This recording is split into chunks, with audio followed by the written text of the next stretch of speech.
teacher, I had a unit on conspiracy theories to help teach critical thinking, and it was fun looking at aliens and mystical monsters. But now in the last few years, with attacks on the government and Russia, it's become more of a public service and education tool to teach about misinformation and disinformation. I am mother to a 6-year-old autistic little girl. Family and friends have shared with us anecdotes they've heard of people that became autistic because of taking childhood vaccines. I started making content on TikTok and was just flooded by misinformation, conspiracy theories, and was chasing them down, trying to get people who posted them to remove the content, and no one's really listening to me. These sorts of things are very hurtful for us, and they're very destructive.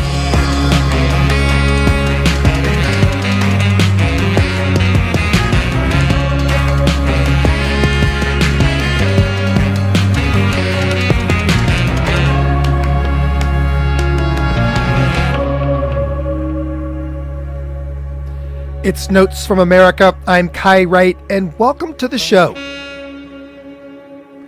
We are a newly national live show, a place to gather, share experiences, and talk honestly about the kind of society we want to create together. And a special welcome to my people in the Chicago area who are joining us for the first time this week. That's my birth city, so I'm particularly glad to have you in the community. We start this week with an iconic moment in U.S. political history. The moment when much of the world outside of Chicago first met a new political star. We are one people, all of us pledging allegiance to the Stars and Stripes, all of us defending the United States of America. This is, of course, Barack Obama. He's speaking at the 2004 Democratic National Convention, and he has just famously dismissed the red state, blue state conception of America as a myth. This moment was immediately and correctly understood to be one of the most effective bits of oratory in political history. But there's another, more quiet section of the speech, which a new book argues was equally consequential and dominates our politics today. My father was a foreign student, born and raised in a small village in Kenya. He grew up herding goats, went to school in a tin roof shack. His father, my grandfather, was a cook, a domestic servant to the British. But my grandfather had larger dreams for his son. Through hard work and perseverance, my father got a scholarship to study in a magical place, America. Patricia Turner is a folklorist at the University of California, Los Angeles, and her new book draws a line from this moment in 2004 to the conspiracy theories that threaten democracy today and in this upcoming election. The book is called Trash Talk, Anti-Obama Lore and Race in the 21st Century. And Patricia, thanks for joining us. Nice to be here, Kai. So there are many arguments for how U.S. politics got to a place where an alarming number of candidates for both federal and state office in this November's election will not commit to accepting the outcome if they lose. You point back to that 2004 speech specifically, and as someone who had already spent decades researching how conspiracy theories develop and spread, you say that you knew right away that this Obama guy was going to be a magnet for this stuff. And so can you take us back to when you heard that speech and just what you thought at the time?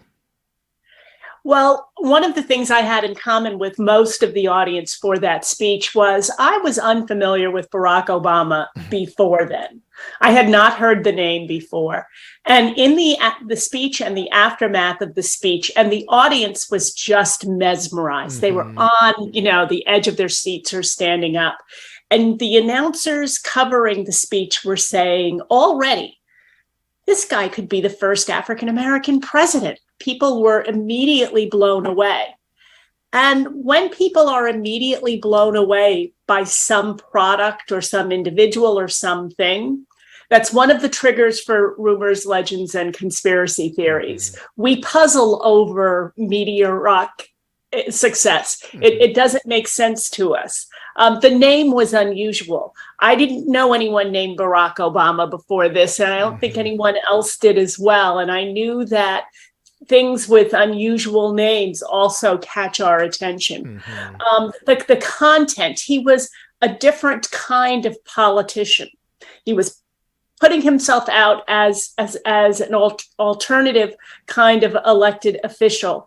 And there are members of the audience that actually don't want alternatives. They want people who look like and sound like and have a background like everyone else who has entered the political realm. So there are many factors that just jumped out at me right away. So it's the, things that happen really fast and that seem out of place. We have to name the black part. Right. And the black part here is key. The African part is key, because part of what we see with the lore that develops about Barack and Michelle Obama is just how xenophobic and anti-African segments of the population who might themselves think that they've made a place in their lives for what they might think of as traditional Black Americans, but someone from an East whose father is from an East African country, someone with a name that's unconventional, all sorts of memes and tropes began to develop, focusing on the African roots of Barack Obama. And I say all that because I think, it's important. There's a way in which this all seems so just out there and sudden and crazy. But as someone who studies this stuff, you were able to establish that there are patterns here. There are things that we can know about when these kinds of theories will take off. You mentioned in the book that right before the 2008 election, you presented a paper to other folklorists about where you compared the Obama campaign and Snapple, the drink Snapple, and said there's things to learn from the drink Snapple about what's about to happen here.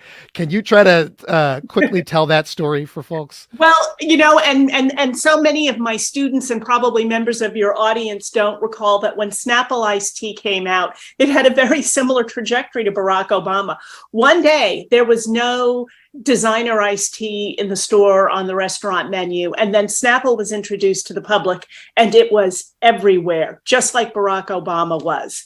The rumors and legends began to develop both in the Black and white community. In the Black community, that the owners of Snapple were Ku Klux Klan or white supremacist members who were using the profits from the iced tea to further their white supremacist agenda. In the white community, the rumors were that the owners were using the profits to support Operation Rescue. So we have but just widespread suspicion of this new iced tea. Who names an iced tea Snapple?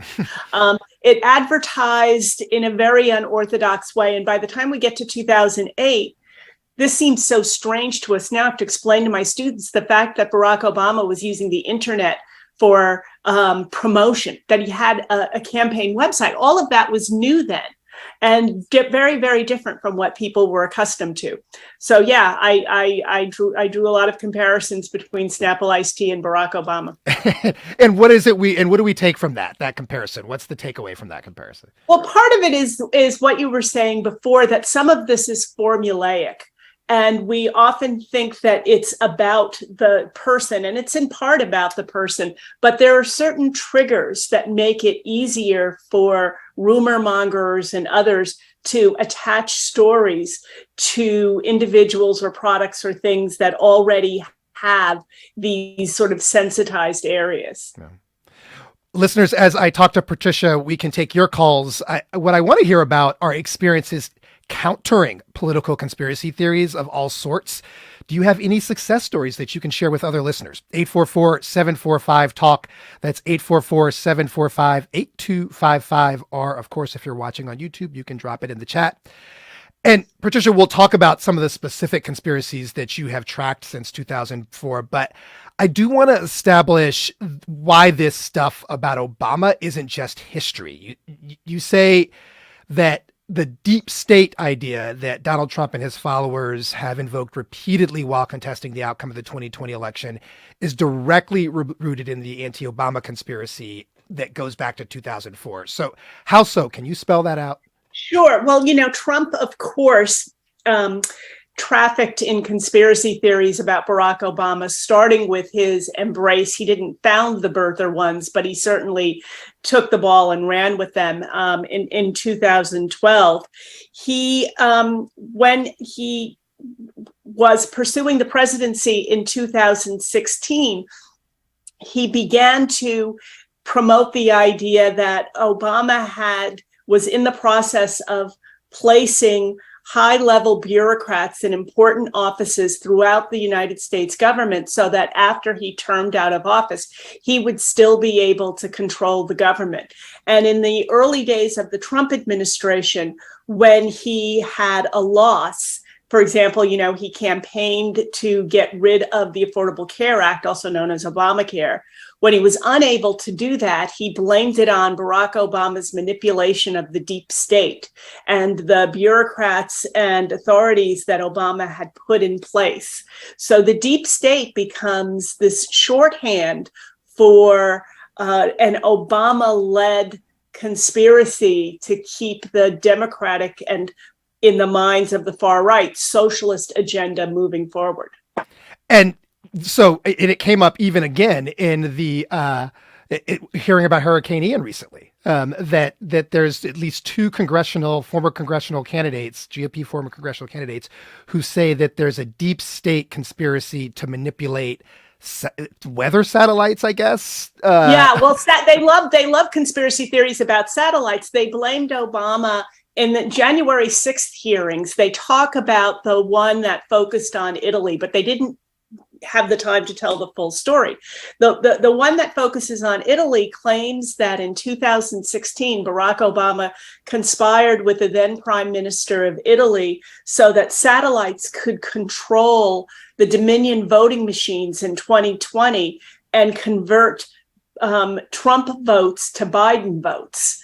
And in January 5th and January 6th, Trump was on Mark Meadows to track this down. This was one of the ones that he thought he could use to validate the big lie. So, and now, if you know where to look on the internet now, you'll see all kinds of deep state references to Obama manipulating Joe Biden as a puppet. And the term Obama's third, the terminology is this is Obama's third term, and you can find that plentifully. But the deep state beliefs were in 2017. We got to take a break, Patricia. But I'm talking with folklorist Patricia Turner about her new book, Trash Talk: Anti-Obama Lore and Race in the 21st Century. We'll be right back.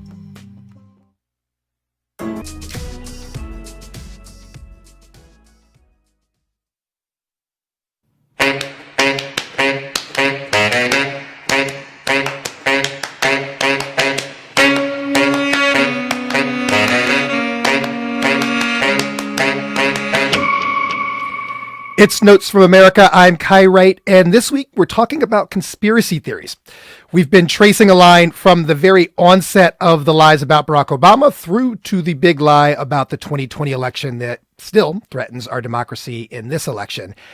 And before we turn to that conversation, I want to share something that we heard on Instagram last week. We partnered with Abby Richards, who goes by Tophology on social media, and she is an independent misinformation researcher / content creator, and she's built a community invested in fighting disinformation and fighting conspiracy theories.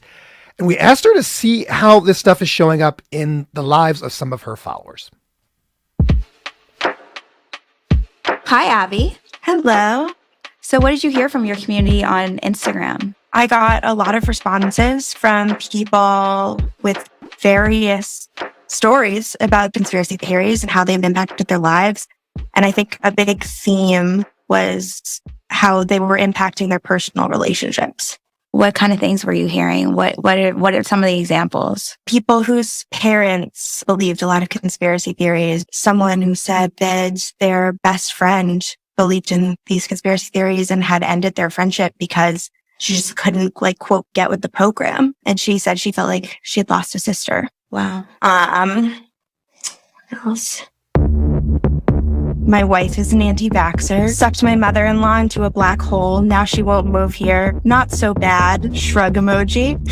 My mom believes all of them fell down a YouTube rabbit hole before QAnon even existed. Several people who just said like they're Jewish and therefore feel the effects of them. 12-year-old came home asking where COVID came from because of talk at school. My husband's business partner ditched him to go start a ranch because he thinks the country is running out of food. Made our church culture fearful and insular, so we left. Oh, I'm a therapist. Clients will bring it up in session. Dissolution of a 30-year friendship. My husband falls for them on social media and tries to convince me. Almost divorced because of it. So, Abby, what did you learn from this experiment? What did those responses tell you? I think that they show just how these beliefs affect people's personal relationships and can actually cause quite a bit of pain. Like, a lot of these responses were not positive. They were people who feel like they've lost people who are close to them.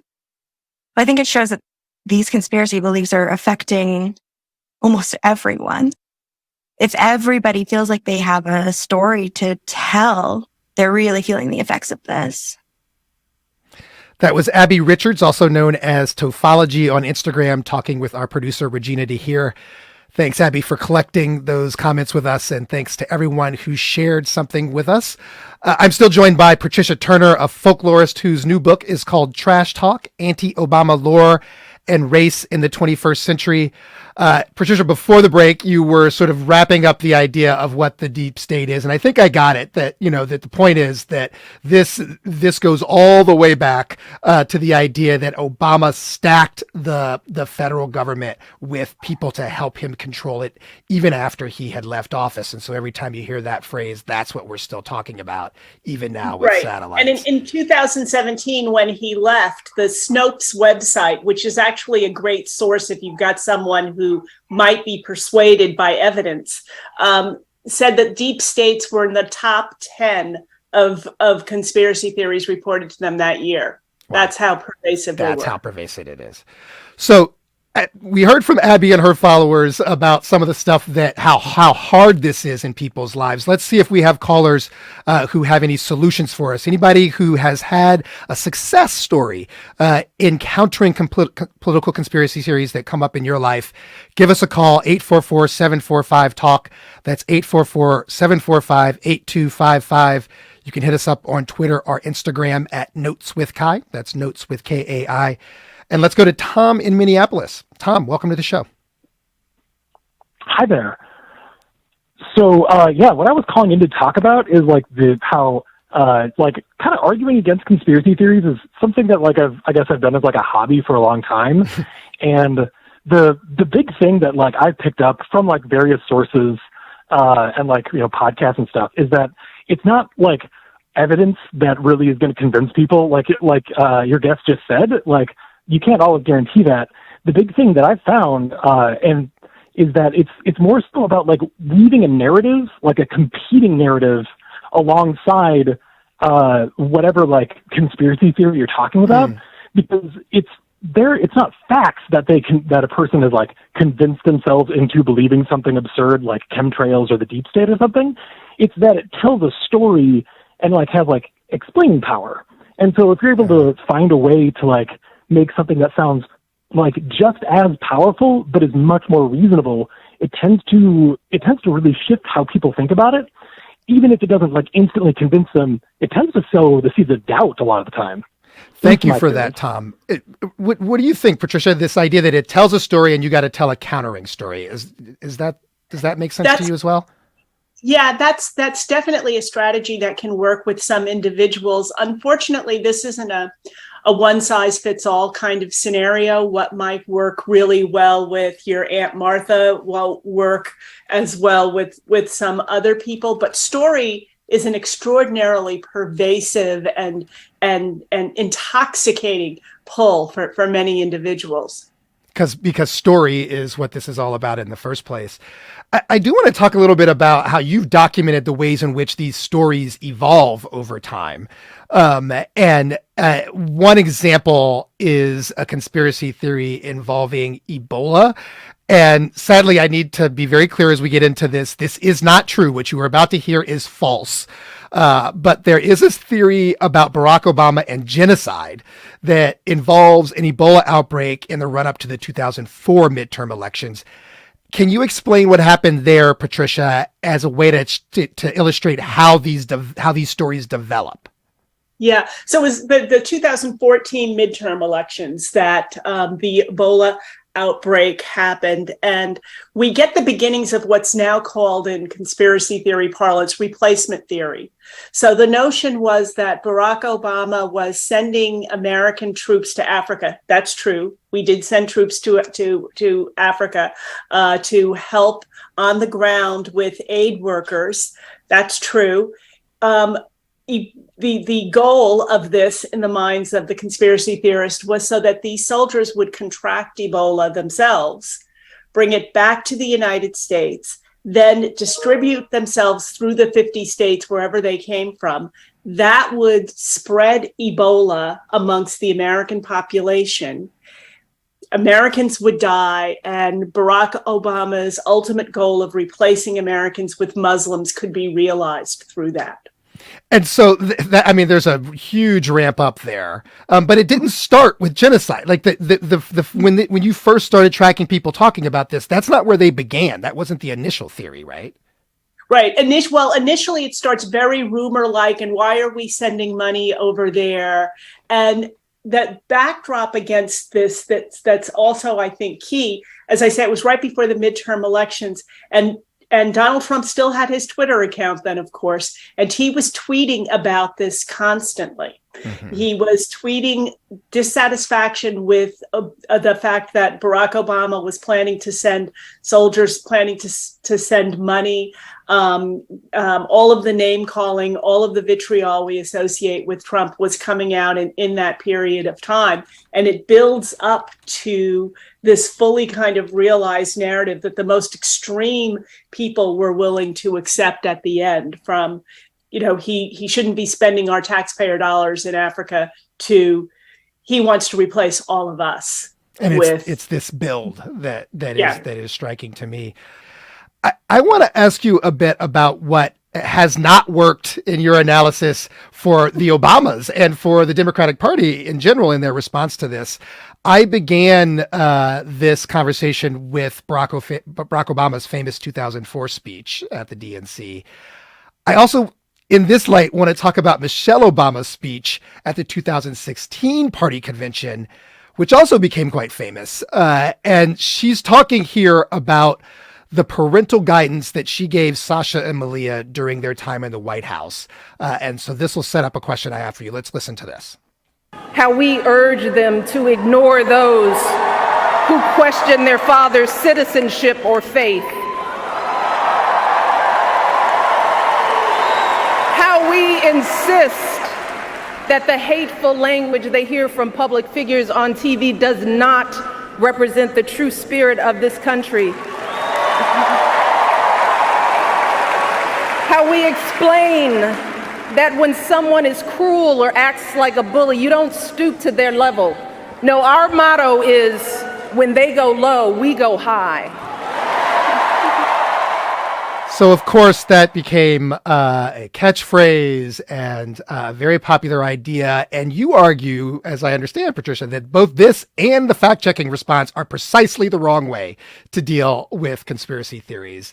How so? I don't know if I argue that it's the wrong way, but it doesn't work with everyone, right? Mm. There isn't a magic bullet. And one of the researchers who does more experimental work with this lore than mine has done actual social science experiments, which reveal that when some people don't hear the negation of an untruth, if they don't hear the accused politician denying it, they think there's something to it. So the fact that the Obamas so frequently took the high road in the minds of some, not in the minds of all, led them to say, well, if he really wasn't a Muslim, why didn't he just go out and make a speech about that? If she really wasn't a man, how come she hasn't publicly said that she wasn't born a man? In the lack of the denial on the part of the accused, for some people, is problematic. Just so listeners know what we're talking about, and again, I'm going to repeat this theory, but it is false. There is a very popular and still ongoing conspiracy theory that Barack Obama is secretly gay, that Michelle Obama is secretly transgender, and I'm not quite sure what the point is, and that Joan Rivers, who made a joke about it at one point, that the Obamas had her killed. What is the point of that theory, Patricia? Why is that such a popular thing that still is ongoing today?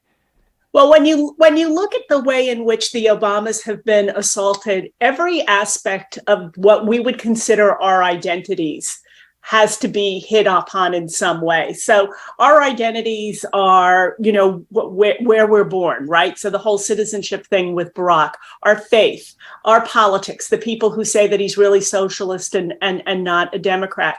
Another part of our identity is our sexual orientation. And so, and our sexuality. So they have to negate the heterosexuality of Obama to complete the list. And they ascribe him as being gay. How do you explain the nuclear family? Well, she's transgender and the daughters are, according to the believers of this, adopted. So the point is to cover as many slurs as possible, I suppose. Yeah. Let's go to James in Queens in New York. James, welcome to the show. Hey, thanks for having me. Thank you, James. Do you have a success story a success story you want to share? Yeah, I had a friend who I played a show with a long time ago, and I posted a photo on Facebook, and he commented all sorts of conspiracy theories, and he was angry, just as vitriol. And I commented back, arguing with him, and then it went to the messages, and we had this whole thread of messages back and forth about various theories, and he told me all about the Pope and, his red shoes and how they're like blood and all this crazy stuff. And he told me at one point that all Talmudic Jews are evil. And I was like, dude, do you know what the Talmud is? and he said no. And so how did you respond? And I was like, dude, I'm Jewish. I'm Jewish. We're friends, right? And he was like, yeah, I was like, well, do you think I'm evil? So it just got to that point. And I was like, just watch the 13th, the documentary, because this is around George Floyd. This is right at that time. So the documentary, The 13th, by Ava DuVernay. Exactly. Yeah. He was like, Netflix is biased. And I was like, yeah, I know. Who isn't biased?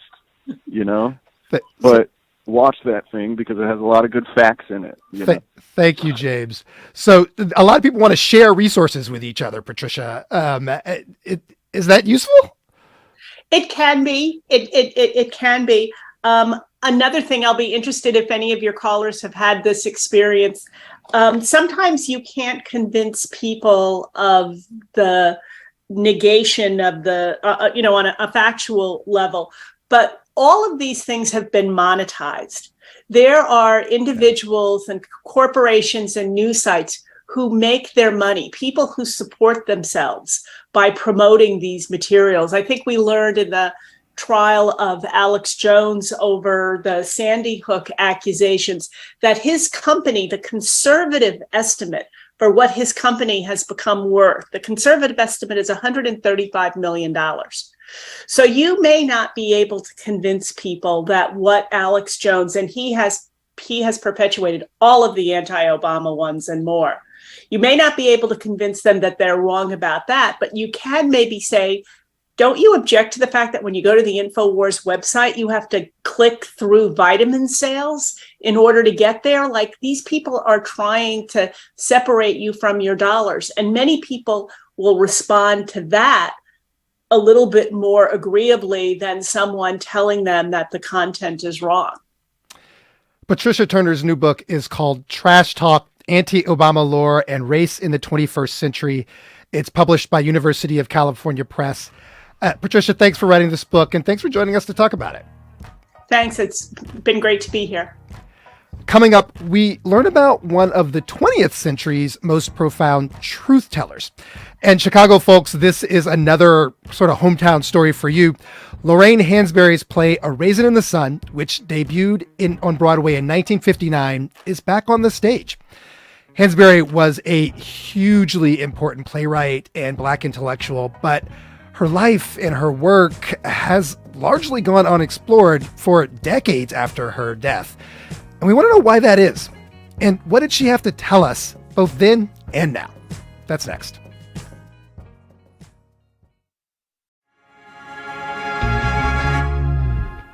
Ms. Hansberry, I'd like to begin by discussing some of the problems you raised in A Raisin in the Sun.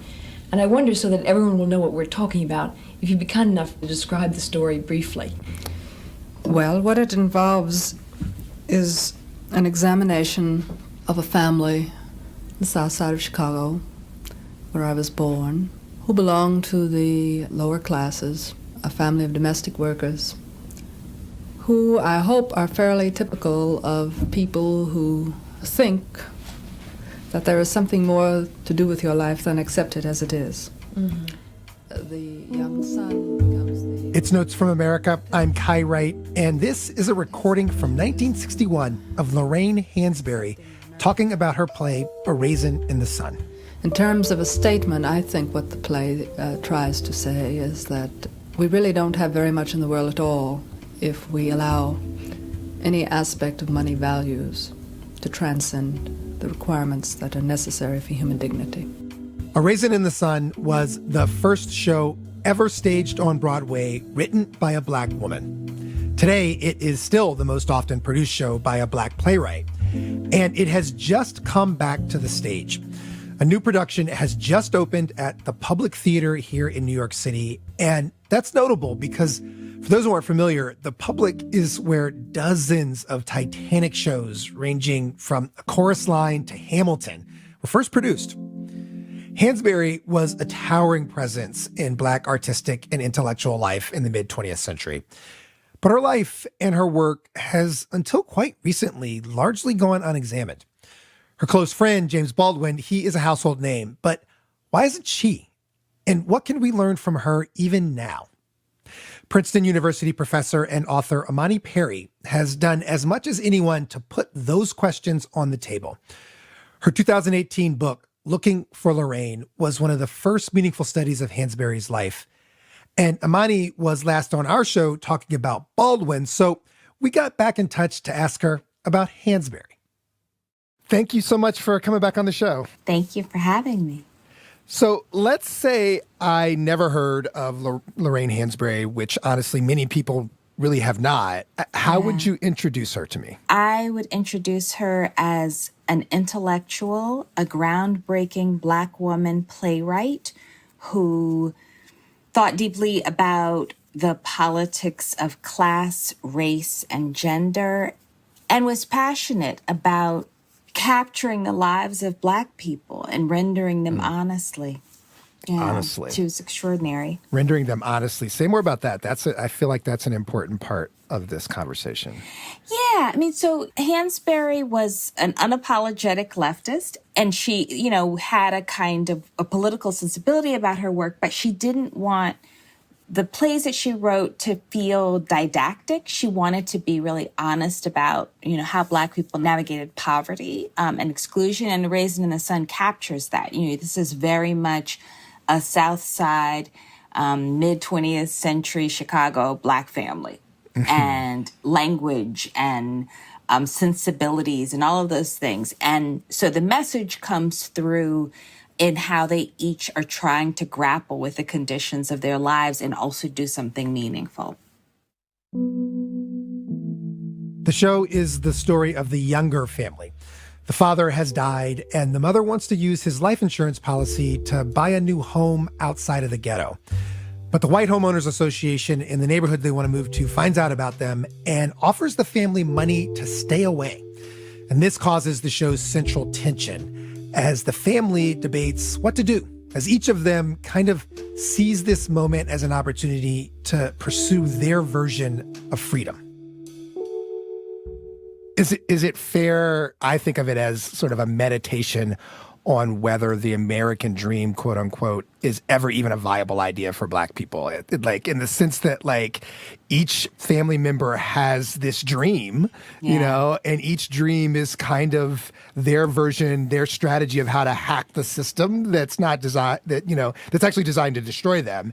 And none of the dreams actually work out in the end. It's not a happy story, really. I think, you know, I think it's complicated because on one level, right, so they buy the house and they're moving into a neighborhood that doesn't want them, right? It's not a happy ending in the sense that everything isn't tied up with a bow. Like they're not going to go and be sort of a middle-class family that is embraced by a suburban community. But I think there's a sense in which, I mean, Hansberry talked about it as a play that had an affirmative message, meaning they refused to be cowed by the white folks in the neighborhood who were very clear, we don't want you here, right? So there's a resistance in it. So there's a kind of optimism with respect to that, although almost certainly they're going to face hostility and even brutality because residential desegregation was very violent in the Midwest, is the best way to describe it. Yeah. It was the first play on Broadway written by a Black woman. Many have pointed out that factoid, though, kind of understates the importance of this show in terms of theater history. Can you talk about that, like the way this production changed theater in general? Right. I mean, Hansberry was very kind of explicit about wanting to do this. This was not, you know, the happy-go-lucky or conventional, she used to call the sort of stories with glandular Negroes singing songs that would kind of pull at the heartstrings in sentimentalist ways that when you saw Black people on Broadway, you know, either singing or dancing, it was conventional. This was a drama. That, as James Baldwin, a dear friend of Hansberry's, talked about, one of the first times you saw Black people on Broadway to see a play. And it was remarkable that people would pay for a ticket on Broadway when, you know, folks were poor. They could just go to the movies instead. So it opened space both for serious treatments of Black life and also for Black people to have a space as patrons on Broadway. She really opened the door. And, you know, there were people who sort of diminished its significance and tried to imply that, you know, she had somehow had some special treatment because she was a Black woman. And she said that if that was the case, that would be sort of the first time in history that anybody had given anybody anything just for being Black. But last time, too. Right. The first and last time. But it's a brilliant work and it's a timeless work. One of the premises of Looking for Lorraine of your book is we know still so little about Lorraine Hansberry's life. She died very young at 34 of pancreatic cancer. She did so much in that young time, but there's been so little scholarship of her. Why is that? Why do we, if this was such an important person, why do we know so little about her and her impact on American culture? Part of it is that her archive was not fully accessible for many years, in part, I think, because there was an effort by her executor, Robert Nemiroff, who had been her husband and who she divorced, but who continued to be a close friend, to protect her because Hansberry identified as a lesbian. Imani explains that Hansberry's ex-husband wanted to shield her legacy from the homophobia of the time, because her archives are full of writing about her sexuality and her politics around that. So that's one thing. There's also the fact that she died so young that some researchers assumed there just wasn't much to say about her. And then there was this particular mix of gender and political ideology that got in the way. I want to talk a little bit about the piece that's the part of it was gender, because in her lifetime, you know, there were some important Black male thinkers who rejected her. What was their critique of her, and how do you think that impacted the legacy for so long in terms of how she was thought about? Yeah, I mean, so one of the most vociferous critiques of Hansberry came from Leroy Jones and Mary Baraka, and he read A Raisin in the Sun as just a play about sort of white middle-class aspirations in blackface and really diminished her. And then argued that, you know, she wrote a play like that because she was bourgeois. But later in life realized he was wrong, right? And basically took it back. But, you know, there was a lot of that, this sort of misreading of her politically. which is really quite unfortunate because she was deeply immersed in Black political spaces. She fundraised for the Student Nonviolent Coordinating Committee. She was involved with them. She was mentored by Du Bois, and she was and Paul Robeson. I mean, she was very close to Nina Simone and James Baldwin, and so that diminishment, which may have partially been professional jealousy, because she was so young and so accomplished. Yeah. Talk about her relationship with James Baldwin. How did they meet? They actually meet when the Actors Studio is putting on a kind of trial run of a play that he's written, and she's sitting in the back of the theater, and their performances happened, and there's all these sort of powerful people in the theater world who are just eviscerating the play and saying it's terrible. And Hansberry is this sort of little, she's this tiny, kind of delicate person, and she stands up and she just gives it to all of these white critics who are attacking him. And he says, she was my savior.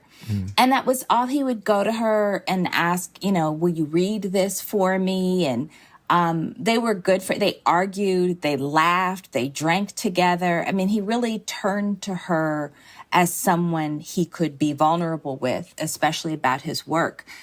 Which is, fairly remarkable. They became friends before she was really famous, and he was understood as one of the best essayists in the country already. And yet he trusted her as an interlocutor, right? And as someone to tell him honestly about his work.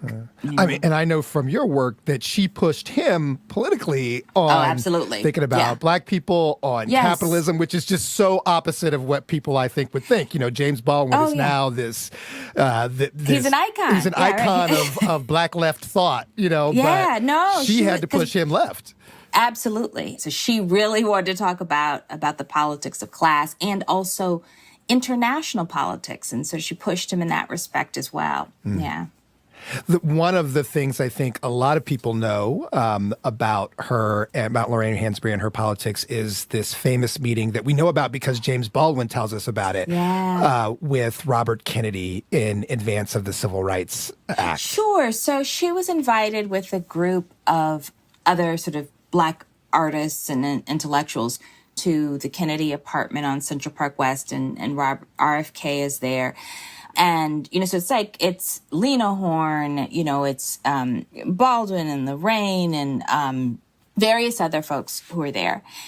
And the Kennedys what they want to have happen is they want these Black sort of leading figures to actually get Black people in Birmingham to stop creating so much confusion for them politically, because they're worried that the protests that are happening in Birmingham are going to have a negative impact on JFK's candidacy. And so the meeting is intended as a kind of effort to manage Black resistance. And the interaction is initially sort of awkward. And Jerome Smith, who was in New York because he had been beaten by police officers in Mississippi and had been seriously injured. So he was there for surgery. He was a civil rights activist, said something explicitly about their failure to protect civil rights organizers. And RFK was kind of dismissive of him. And this incensed Hansberry.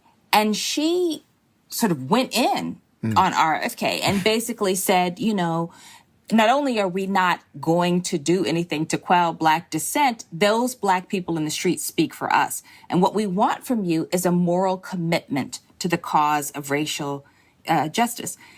And Baldwin describes her as this huge presence taking up the room, right? And he's like, I know she was small, but it seemed like she filled the whole room. And taking on the sort of moral leadership in that moment. They leave the meeting. And newspapers, the New York Times and the like, report the meeting as having been a failure. But, after that moment is actually the first time that JFK starts talking about a moral commitment to civil rights. So it has an impact.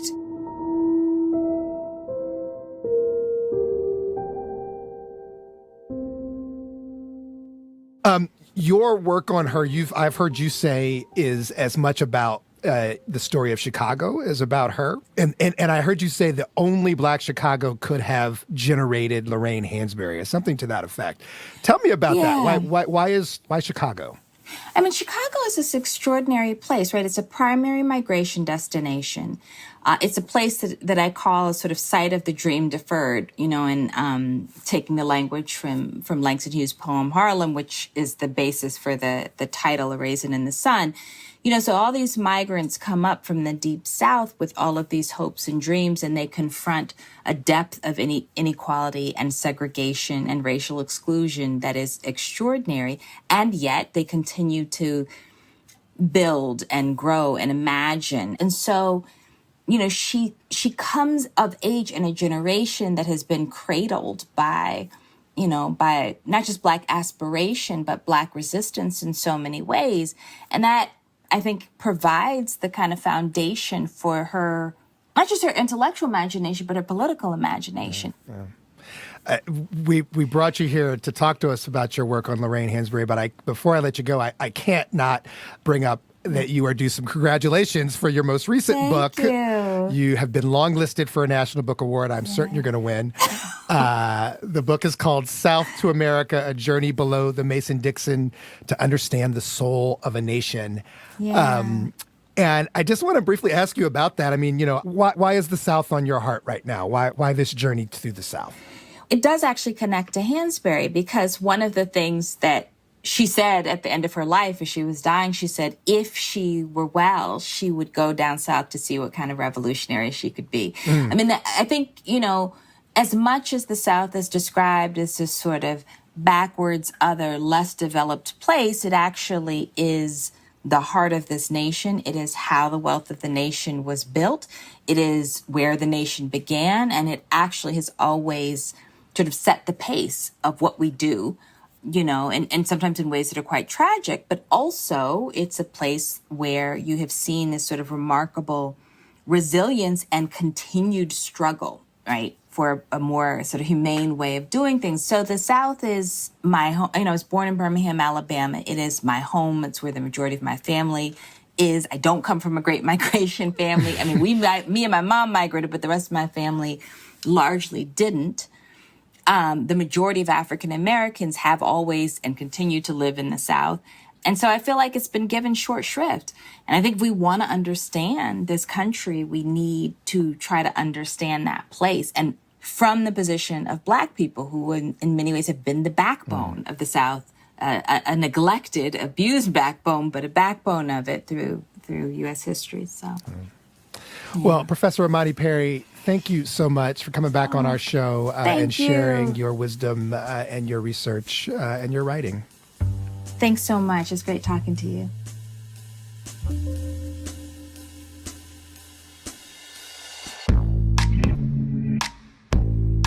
This is Notes from America. We're a production of WNYC Studios. You can follow the show wherever you get your podcasts, and also find us on both Instagram and Twitter at Notes with Kai. That's Notes with Kai. Special thanks to WNYC's archivist Andy Lancet for the 1961 interview with Lorraine Hansberry that we started with. Our live engineers this week are Matthew Mirando and Milton Ruiz. Our team also includes Karen Frillman, Vanessa Handy, Regina DeHeer, Rahima Nassa, Kusha Navadar, and Jared Paul. I'm Kai Wright. If you heard anything you want to comment on or ask about tonight, email me at notes@wnyc.org. Bonus points if you send it as a voice note. Otherwise, I will talk to you here next week. Thanks for spending time with us.